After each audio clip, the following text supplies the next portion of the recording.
আমরা বাঙালি সকালবেলার নাস্তায় ভাতের সাথে অবশ্যই ভর্তাটা আমাদের সবারই খুব পছন্দ। আজকে আমি বানাবো ঝাল করে কাঁঠাল বিচির ভর্তা। কাঁঠাল বিচির ভর্তার জন্য লাগবে সিদ্ধ করা কাঁঠাল বিচি, শুকনো মরিচ তেলে ভাজা, পেঁয়াজগুলো কিউব করে কাটবো, এগুলো হালকা তেলে ভেজে নেব, লবণ, এক চাক লেবু। এই সবগুলো ভাজা মশলাগুলো অবশ্যই সরিষার তেল দিয়ে করতে হবে। ভর্তার জন্য সরিষার তেলের কোনো বিকল্প নেই।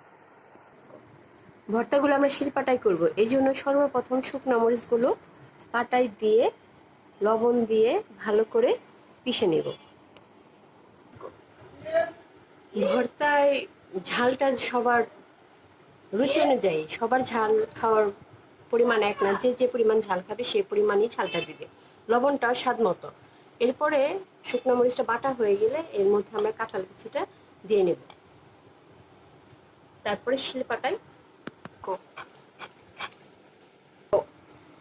কাঁঠাল বিচিগুলো সুন্দর করে বাটা হয়ে গেলে এর মধ্যে আমি দিয়ে দিব হালকা তেলে ভাজা পেঁয়াজের কিউবগুলো। পেঁয়াজের পরিমাণটা যদি ভর্তায় বেশি থাকে তাহলে খেতে অনেক মজা লাগে। এরপরে দিয়ে দিব এক চাক লেবু।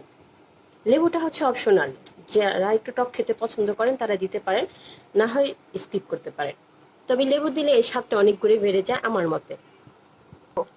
পেঁয়াজ মেশানোর পরে আবার একটু হালকা হাতে বেটে নেব, এতে করে ভর্তাটার থিকনেসটা ভালো আসবে, দেখতে সুন্দর হবে, খেতে অনেক ভালো লাগবে। সর্বশেষ সরিষার তেল দিয়ে ভর্তাটা মেখে আমরা খাবারের জন্য প্রস্তুত করে ফেলব। সরিষার তেল ভর্তার অন্যতম উপকরণ, সরিষার তেল ছাড়া ভর্তার কথা ভাবা যায় না। অন্য তেল দিয়ে সত্যি বলতে ভর্তা খেতে তো ভালো লাগে না, আর হাতের সরিষার তেল ওটা আসলে অন্যরকম টেস্ট। ঘরে থাকা খুব অল্প উপকরণ দিয়ে হয়ে গেল সকালের জন্য খুব মজাদার একটি ঝাল ঝাল কাঁঠাল বিচির ভর্তা।